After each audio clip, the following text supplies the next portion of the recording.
Hello everyone, आज हम पढ़ने वाले रिसर्च मेथड इन पॉलिटिक्स।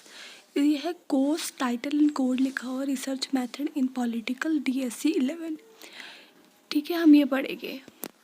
इसके सिलेबस की बात करें तो इसके 4 यूनिट है, unit 1, unit 2, unit 3 and unit 4। तो इसमें से हम सबसे पहले इंट्रोडक्शन वाला यूनिट 1 देखेंगे। यूनिट 1 की ABCD जो पॉइंट्स है उनमें से सबसे पहले हम करेंगे पहला human inquiry and social science research. तो स्टार्ट करते हैं। राजनीतिक में रिसर्च मेथड का अर्थ है राजनीतिक घटनाओं, संस्थाओं, नीतियों, विचारों, व्यवहार को वैज्ञानिक तरीकों से समझना। राजनीतिक केवल सरकार या चुनाव नहीं है, बल्कि ये समाज, सत्ता, निर्णय प्रक्रिया और नागरिकों के बीच संबंधों से जुड़ा व्यापक विषय है।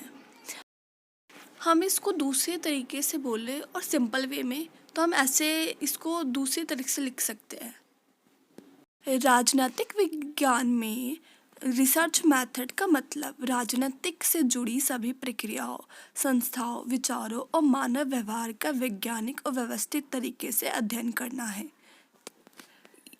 इसका दूसरा पॉइंट है कि यह मेथड हमें बताती है कि राजनीतिक घटनाओं को केवल देखने या अनुमान लगाने से नहीं, बल्कि प्रमाण और तर्क के आधार पर समझना चाहिए।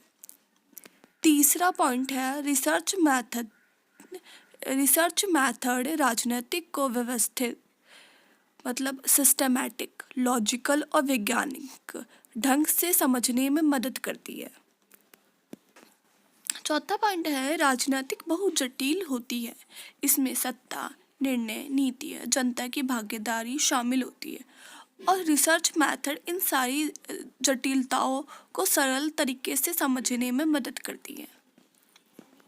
ये इसका 5th पॉइंट है। ये राजनीतिक के सिद्धांत और वास्तविक व्यवहार के बीच संबंध स्थापित करती है, जिससे हमें जान पाते हैं कि सिद्धांत वास्तविक जीवन में कितना लागू होता है। इसका 6th पॉइंट है रिसर्च मेथड से हमें राजनीतिक से जुड़े प्रश्नों के सही और तथ्य आधारित उत्तर मिलते हैं, जैसे लोग क्यों वोट देते हैं, सरकार कैसे काम करती है, पार्टियां कैसे निर्णय लेती है। इसका लास्ट पॉइंट है ये रिसर्च को राजनीतिक को निरपेक्ष मतलब ऑब्जेक्टिव तरीके से देखने की क्षमता देती है, ताकि उसके व्यक्तिगत विचार और पसंद अध्ययन को प्रभावित ना करें। ये वीडियो ये 7 पॉइंट ही थे, इसमें मैं इतने ही अभी पढ़ाऊँगी। इसमें इंट्रोडक्शन मतलब आपको कोई भी क्वेश्चन आए रिसर्च मेथड्स इन पॉलिटिक्स में आप ये 7 पॉइंट डाल सकते हो और इसके 5 पार्ट्स बनेंगे। इसको मिलाकर 5 पार्ट्स बनेंगे, 4 पार्ट्स बनेंगे ABCD जो सिलेबस के हिसाब से था, और ये इंट्रोडक्शन मतलब 5 पार्ट्स बनेंगे।